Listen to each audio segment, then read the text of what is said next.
Hello everybody, my name is Benjamin Bloom and welcome along to the international break. No games this weekend, so today's video is grading the start for every single championship team. We have played 11 games so far. So first game back after they've played that will be over a quarter of the way through the season. We've got the break, as good a time as any to do this. I'm going to go for grading, not ranking, so it's not a 1 to 24. I have split it up into 5 categories. So I'm going to go horrible, I'm going to go below expectations, par, above expectations, and excellent. So we'll see which championship team fits into which grading, what I think of all of them. Must preface this by saying this is an opinion video, and opinion videos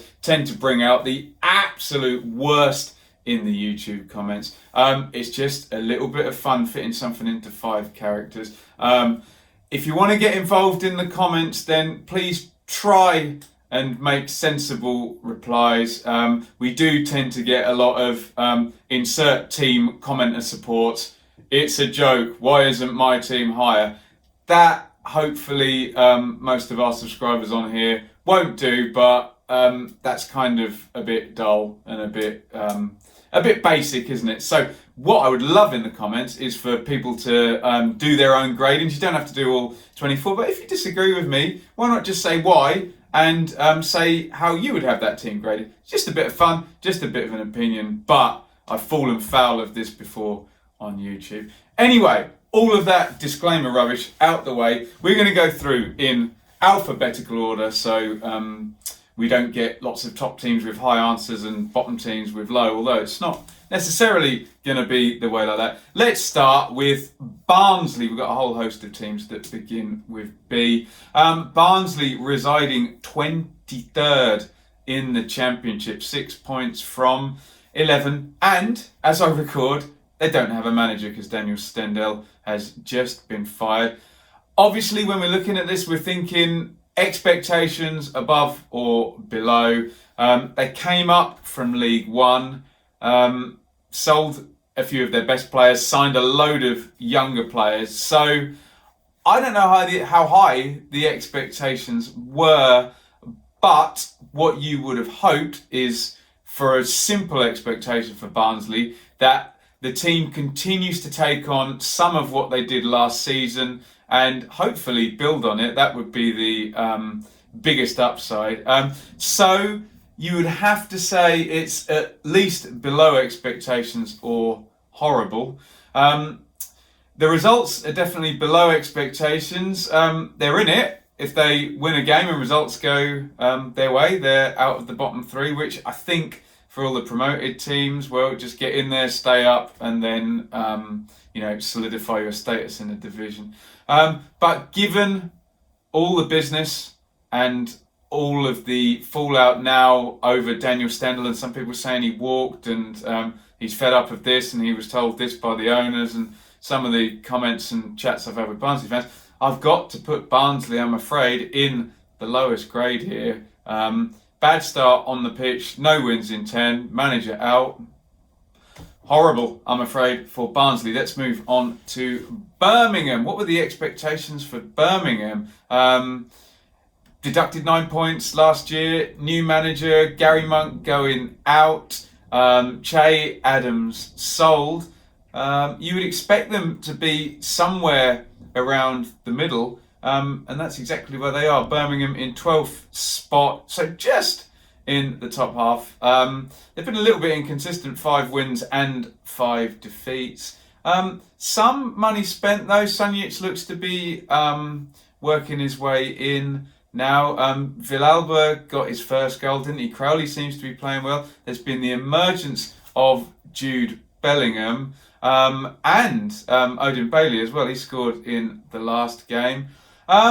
So on the pitch, I guess it's par, isn't it? But when you actually look at the upside going forward, is there an argument for it being above expectations? I would say there'd have to be a few places higher and have just a couple of players standing out a bit more for it to be the case. So let's say Birmingham are completely par, and we'll see how it pans out for them through the rest of the season. On to Blackburn, who are 2 places below Birmingham. They are 14th, 4 wins, 5 defeats, fairly middling sort of stuff. I've said a few times, I like the look and balance of the teams, lots of round pegs in round holes. You would say if Blackburn finished in 14th, that would represent some kind of success. I think the disappointing thing for Blackburn, they haven't got Gallagher scoring yet, so that's one part of the team where they invested money that isn't quite working for me just yet. Otherwise, Dak seems to be playing well, doesn't he? Downing's got good figures on the progressive passing.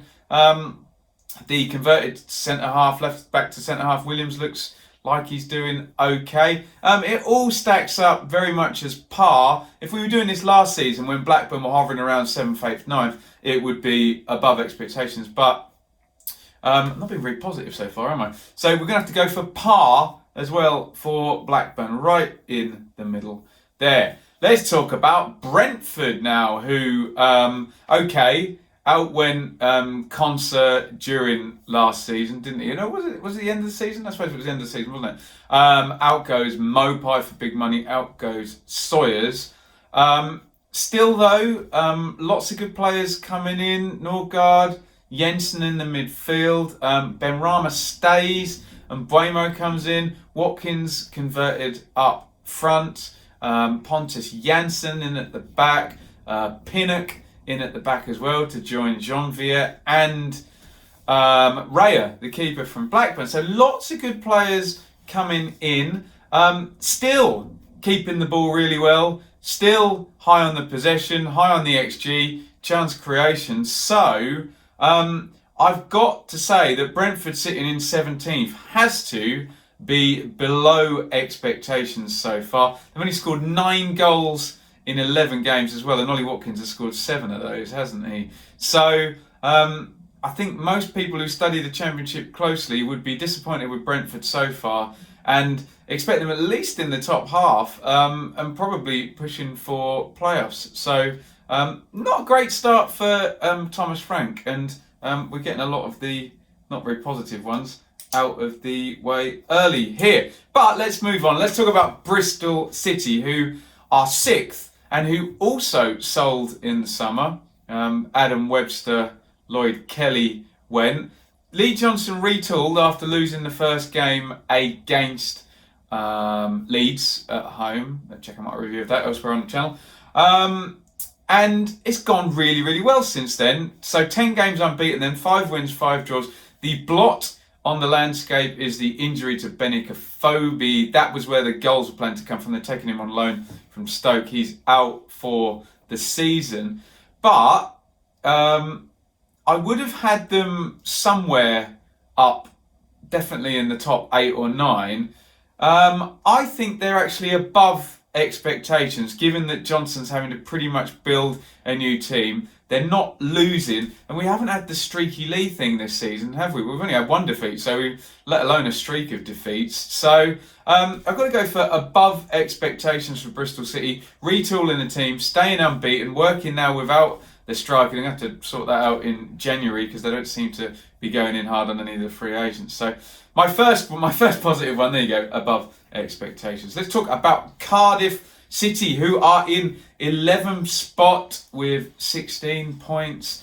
They have Championship doyen Neil Warnock managing them, and they have year 1 parachute money. A little bit of transfer stuff where they did let Bobby Reid go, which a few Cardiff fans were a bit miffed about. And no, Arthur was Bournemouth, wasn't he? Who else did they let go? They let somebody good go, didn't they? I'm trying to think.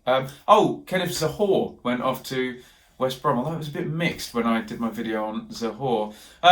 So Warnock switched it around, slow picking up, injuries returning back. I have to say though, if you've got Neil Warnock there and you've got parachute money, the expectations are very high. The expectations are that you should be in the playoffs, really, given those two factors. And, a squad that got promoted, a lot of those players still there, Premier League experience. So I've got to say Cardiff is below expectations as well for me at the moment.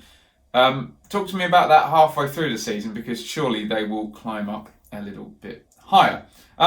Let's talk about Charlton Athletic, who at the start of the season we had all this worry. De Châtelet nearly severing ties with Lee Bowyer. That would have been a bad idea, wouldn't it? Aribo out, Bauer out, most creative player, captain going. Young loanees. Owner wants to sell the club, and for most of this first quarter they've been up in the top six. 3 defeats in the last 5, but you've got to say Charlton have started this absolutely excellently. Look where Barnsley are.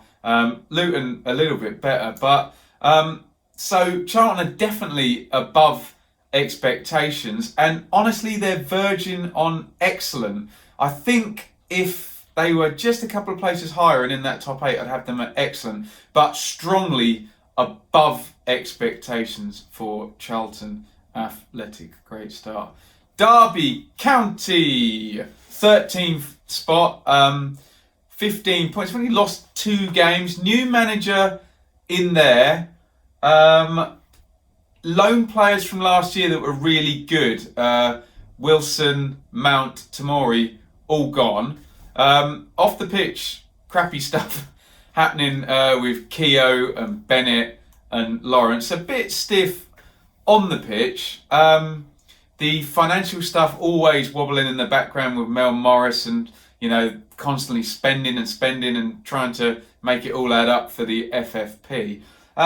In terms of the expectations for Derby, I think they exceeded the expectations getting to the playoff final last year, sneaking that 6th spot. I would expect them, however, to be higher than 13th, not in the bottom half. Not that much higher. So I'm going to go for below expectations, but only just below expectations, I think. If Koku finishes them in 10th and starts to build a new team and goes into year 2 of the project, I would have that above expectations, par. But for now, it's got to be just slightly below expectations. Although time is not your friend at Derby, is it? The clock's ticking on how long Mel Morris can prop this up for. So yeah, we're going to go below expectations for Derby County. Just moving on to Fulham, who are 7th, who've also only lost 2 games. Lots of draws in there, 4 draws in the first 11. Very, very, very good first team. When you go through it with Bettinelli and Riemann Mawson, Sessignon Odoi, whoever you're going to put there, Brian, Arthur or Harrison Reed, Kearney, Johansson, and then that brilliant front three, Cavaliero and Knockaert, and Mitrovic should be a machine at this level, and he is the top scorer. Brilliant against Millwall, but he hasn't quite got the excellence that they've shown a couple of flashes of consistently yet. For Fulham to be outside of the top 6 with that squad, if the season ended, you would say below expectations. You would say par for Fulham this season, even with an inexperienced manager, would be the top 6, wouldn't it? So, sorry Fulham fans, I've got to go for below expectations. They move up 1 place, it's 1 point away. This can all change very, very quickly. Then they're on par, and I think promotion would be into the excellent realm, wouldn't it? So I've got to go for below expectations, only because Fulham should really be finishing in the playoffs with that squad. Hey, look, they probably will, but we're working on the first quarter here, so that's what I've got to say about that. Huddersfield, my goodness me, year 1 parachute team, and they have managed to only accumulate 8 points, and 6 of those have been in the last 2 games. 21st place, so first time really they've been out of the bottom three, given that they lost pretty much from day one. Yancey were out. I think there will be no surprises when I say that Huddersfield have to be my first. Horrible. It's been a terrible start, way below expectations. But will the Cowleys go on a winning streak now? Who knows what they can do this season? There's still 3/4 of a season to go. There's still 35 games left. What's that? 105 points, isn't it? Says my quick maths. Let's see what happens. But definitely the first quarter of the season has to go down in that horrible category. Let's talk about Hull, who are 16th, 13 points.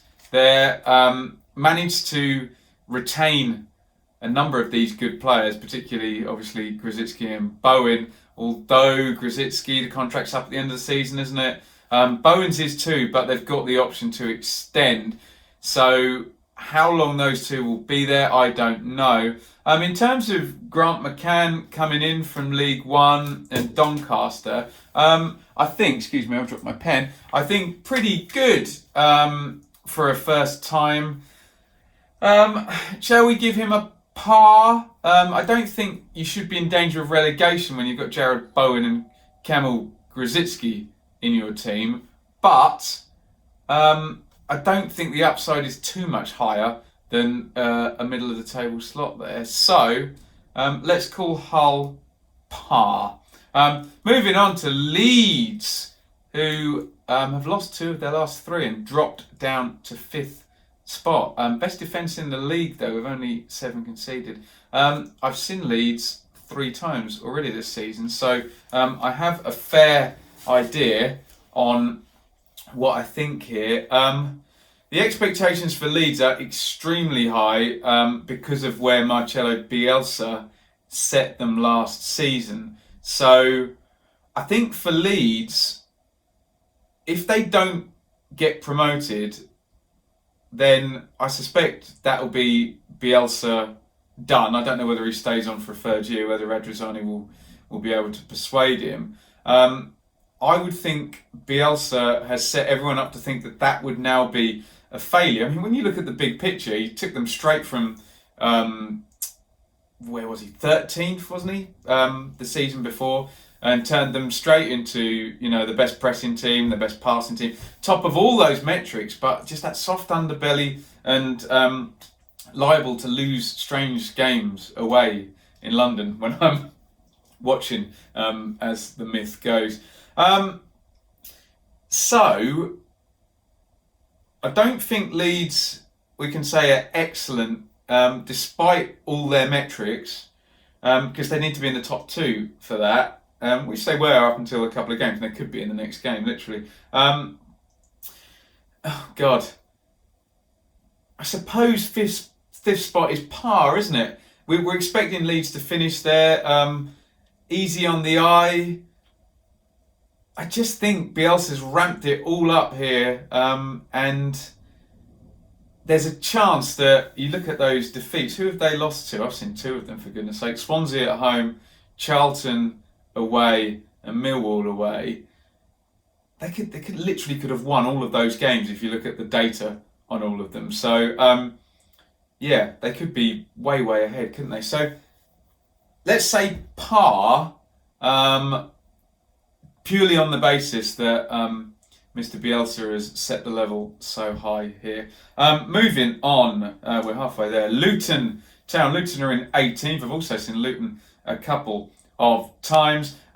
They have done what Barnsley haven't and kept their identity from last season, despite selling their 2 excellent fullbacks, Stacey and Justin, to Bournemouth and Leicester. Lots of goals scored, lots of goals conceded, but there's a definite upside if they can remedy this business of looking pretty good and then not picking up wins. Obviously, in 8 games, they haven't picked up the wins, and I'm sure they haven't been terrible in 8 games. So I would say, oh God, for a club of Luton's size, if they were to finish 18th and not be, it's normally the bottom 6, so that would be 1 out of the bottom 6.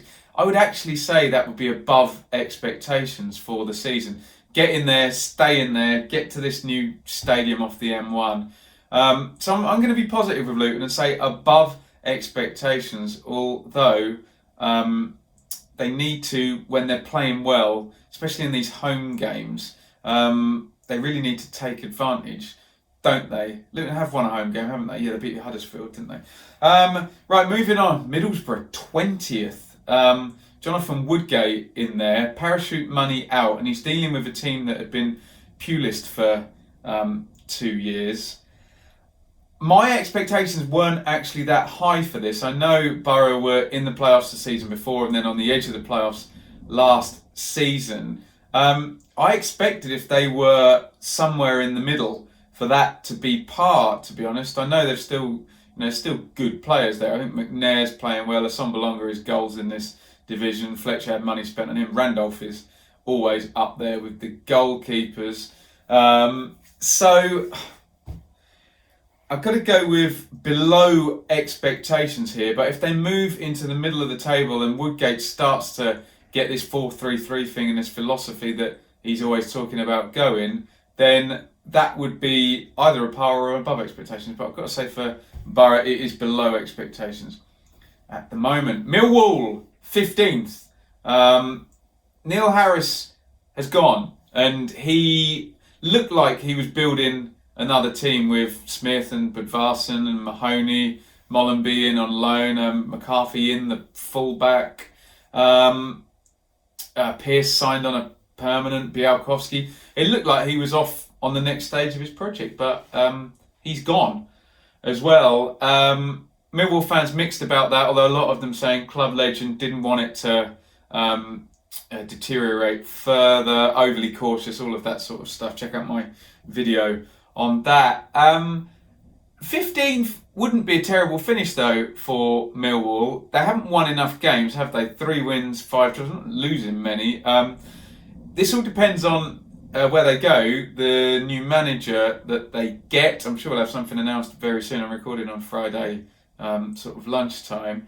I would say 15th is about par, and that if they were in the top half, that would be above expectations. Obviously, remember, Harris busted expectations wide open with that. Was it 9th place in 17-18? Correct me if I'm wrong on that one. So I've got to go for a par for Millwall on the pitch, but a few things to clear up for them to move forward. New manager, don't mess with the pattern of play too much, else you could get a big tailing off there, which would not be good. Nottingham Forest, 2nd place, 1 defeat, opening day of the season to the now leaders West Brom, 10 unbeaten.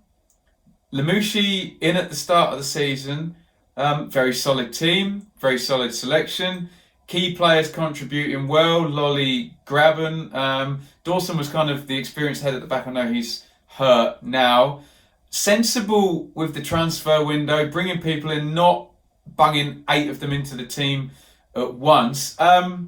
You've got to say it's got to be an excellent for Forest, hasn't it?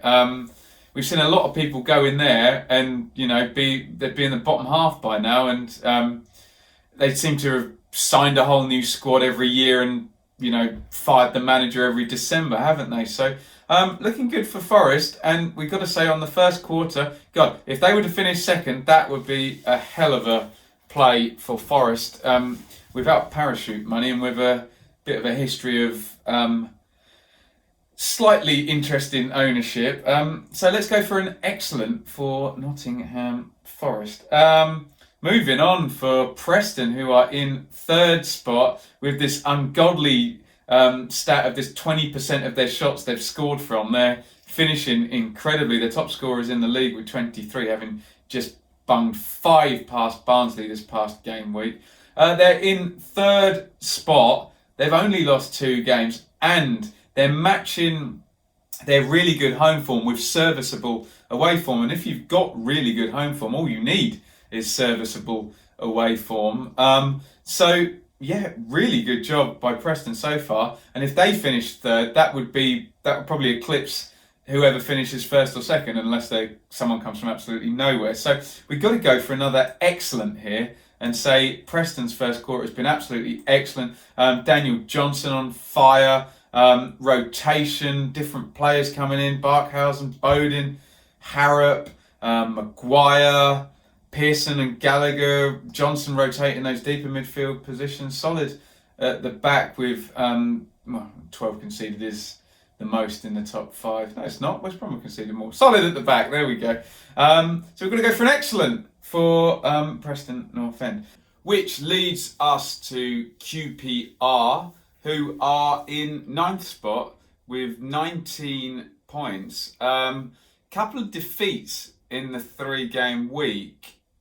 If we'd been doing this before those, I'd have been really, really high on QPR because they've just had 4 straight wins, and I cannot be the only person who isn't surprised by how well Mark Warburton has come in, regenerated the team, got them playing slightly differently than Steve McLaren had them last season, put the youngsters in, and he's getting a tune out of seemingly everybody, isn't it? I saw QPR win at Millwall. They were still doing the 3 at the back then. I think they've gone to a back 4 properly now, but it looked really good. Cameron looked assured at the back. Manning looked very good at left wing back. Ball was sweeping everything up in the midfield. The star guys were Eze and Chair. Wells scored a couple of goals up the front there. Hugel in reserve. And then we've seen Bright Samuel in... Oh, thunder and lightning. We've seen Bright Samuel in the games since. So the 3 youngsters, Eze, Chair and Samuel, look like they have a real upside. Really impressive stuff, I think, by QPR. They just dropped down to 9th, like I say, with those couple back-to-back defeats. So if they were in the top 6, I would be verging on an excellent here. But as it stands in 9th, 3 points off the top, it has to be said, we will go for an above expectations for Mark Warburton and QPR.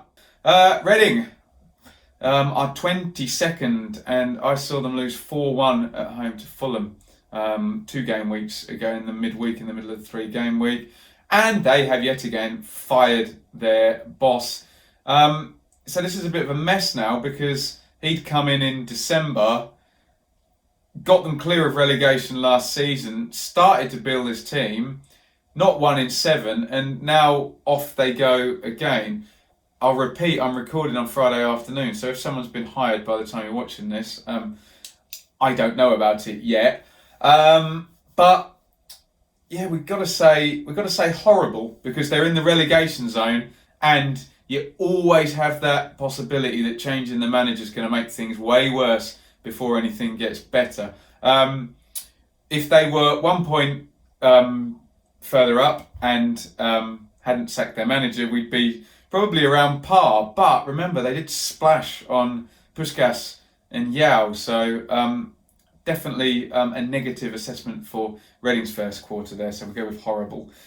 Sheffield Wednesday are in 8th spot with Gary Monk having notched 10 points in his first 5 games at manager. Lee Bullen was put in there. They waited a while, and in came Monk, as I say, 5 games ago. Steve Bruce had them going well at the end of last season. Remember, they had that terrific run where basically promotion form from about Christmas through to pretty much March, actually. In terms of the expectations, they're a big club, so expectations are always high. Mr. Chansiri is trying to balance things, having given a lot of money in the Carlos Carvajal era. I actually think they're above expectations. If they were somewhere around 10th, I would say that was par. Maybe Monk's in a bit of a new manager honeymoon, but I'm going to go for above expectations here.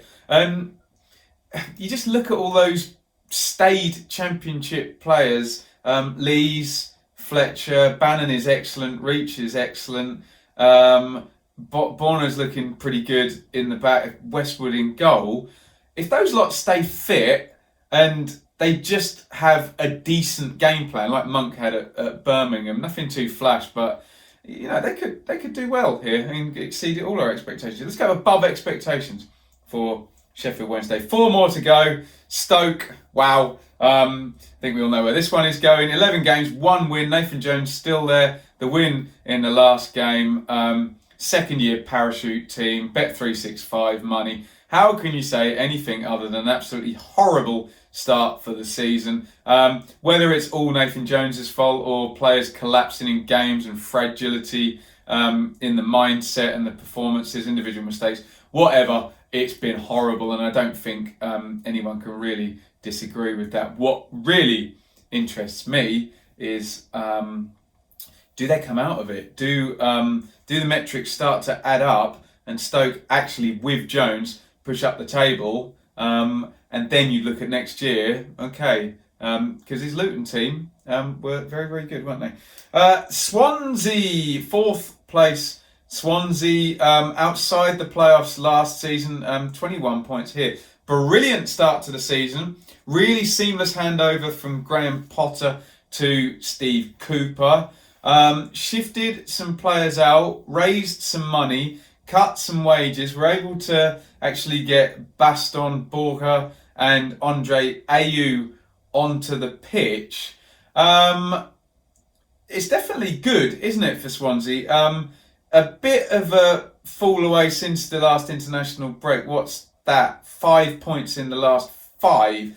So there's every chance you might see a regression to the mean, which might be the edge of the playoffs. So for that reason, I've got to say above expectations. If this was a few weeks ago where they were in the top 2 and winning away at Leeds and all of that, then I would be going for excellent, my top rank. But we'll just go with above expectations for Swansea, especially if they can stay in that playoff picture. Another side, very, very good on the metrics.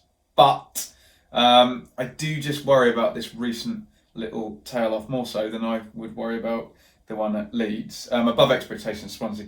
West Brom are top of the league, having lost only 1 game, having hired new manager in Slaven Bilic, having switched around a load of players, starting the season without.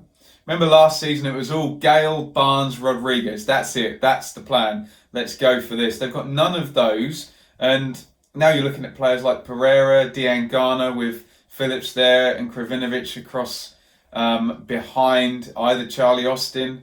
That's a good signing. Kenneth Zahor, Robson Kanu played as well. Everybody's liking the look of Sawyers and Livermore. Ajaya's stepped in and done well. Look, they're top of the league, so it's either got to be excellent or above expectations. Although some people said par for West Brom last year should have been promotion, and I've said par for Fulham is top 6. Given the lack of games they've lost, given they've probably got another gear in there, I think I'll go for excellent for Slav. And will they stay there? Let's see. And finally, Wigan, 19th, really good at home, really bad away. They've got Kiefer Moore in there, Anthony Robinson. Pilkington came back recently. He may help. Remember, there's no Reece James this year, who was just a ridiculously good player for this level last season. If Wigan do exactly the same as they did last year and survive on the basis of their home form, etc., I think that's probably par. If they were around the middle, I think that would be above expectations, wouldn't it? So let's slap a big par on Wigan. If they're at the top of that bottom 6 and they keep up that good home form, it just feels like on a knife edge, doesn't it? The fact that if that home form goes under, then we're going to be struggling. You do what Preston have done and matched up their... God, they'd be way up the table if they did what Preston have done, wouldn't they? Matched up the away form a little bit. So let's go for a par for Wigan. Right. Thank you, everybody, for watching. That is all 24 championship teams. Bit of a crude way of doing it, but hopefully my explanations along the way have shown you some of my thinking. As I said at the top of the video, it's a bit of fun.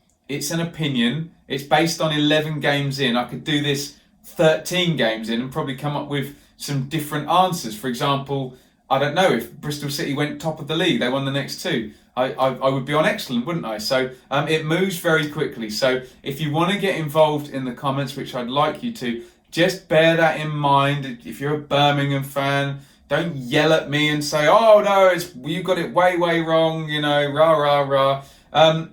And what I'd really love, if you can be bothered, where would you bracket your teams, and particularly which ones would you have way different to what I've got? Are there any you would be like two apart from me on? Like I've said it's par and you think it's excellent, or I've said it's above and you think it's below expectations. I'm really interested in that. But as usual, I'll be wearing my hard hat for opinion pieces because, like I say, they do tend to bring out the what about me, what about my team side of football supporters. Let's hope our subscribers here do us proud.